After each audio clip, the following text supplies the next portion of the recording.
I hear about a blue wave. I say, why is there a blue wave? We are doing better now with jobs.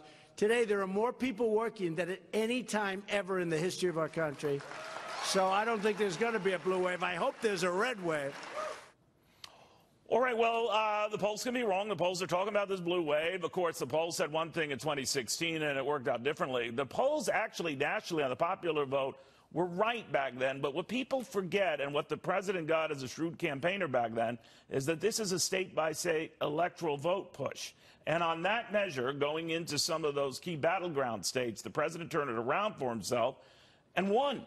Now, in those battleground states, like in Pennsylvania and Illinois, and where trade issues have become a big issue, Republicans are facing an uphill battle, not across the board, but in a lot of places here, which means that's what you should be looking at, and not necessarily looking at national numbers, because that will tip key House races, and in other words, maybe be a signal that the House could or might not change hands. Fox News contributor Kat Timpf is here, Democratic strategist Capri Cafaro, and Republican strategist Jen Kearns. Capri, you and I were briefly chatting during the break, and this issue came up about Democrats pushing impeachment.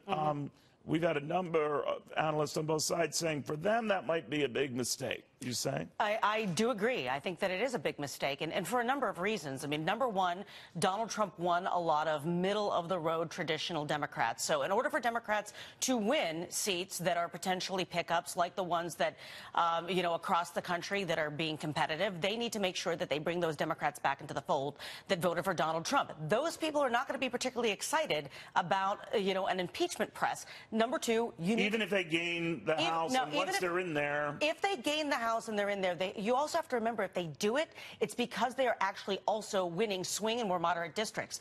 As you mentioned, Neil, this is a case-by-case, district-by-district, state-by-state, and issue-by-issue race, whether it is a general election or a midterm election. And so those folks, if they want to win in 2020, trying to vote Donald Trump on impeachment is not going to help them win re-election. And do they realize it's not like they get President Hillary Clinton if they do impeach him, right? They get President Pence, who is even more conservative than Donald Trump is. So I really don't understand said he's what the president without the tweets. So.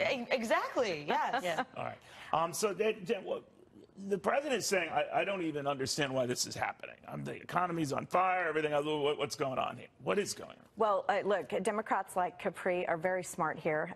The reason the Democrats have changed their tune on the impeachment argument is because it does not poll well. If you look at a recent Quinnipiac poll, the popularity alone of, say, special counsel Robert Mueller has been down about 10 points. It's ironic that we're even polling the popularity of a special counsel, but that's the media. But it has picked up a little bit. You're quite right. There's a separate poll that was out last week that showed that Americans still wanted to wrap it up, right? Right. But you look at the number of Democrats is still pretty high, about 79% that would like to impeach Trump. But the independent voters here are the key, and those are going to be key in those states you mentioned. Can I bring and that overall number of people who would like for Trump to be impeached is actually down 10 points as well. So that is moving in his favor. In the midterm elections, I think, obviously, we always talk about how important the independents are. And frankly, the number when people say, well, there are more independents that are, registered than Democrats or Republicans, that belies the actual numbers. People may identify with one party or another.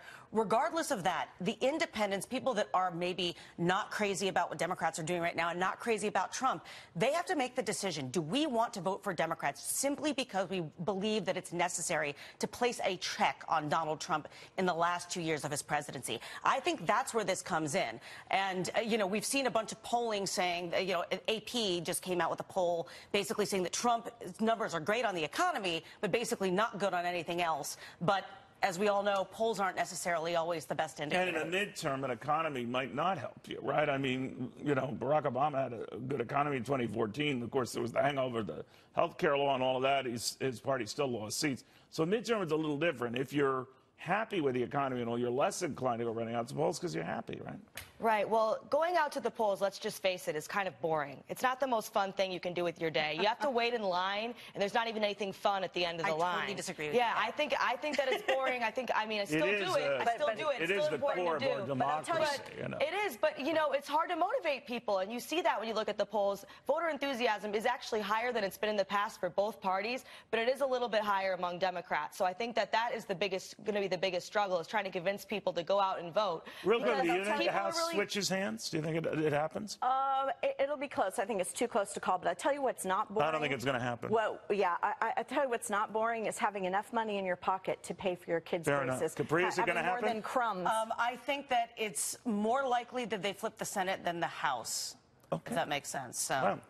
I think it probably happens, but maybe by a small margin. That's interesting. The Senate. All right, guys, we have a lot more coming up on this. So the fallout, if this happens the way they think it's going to happen, is this all a big non-event after this?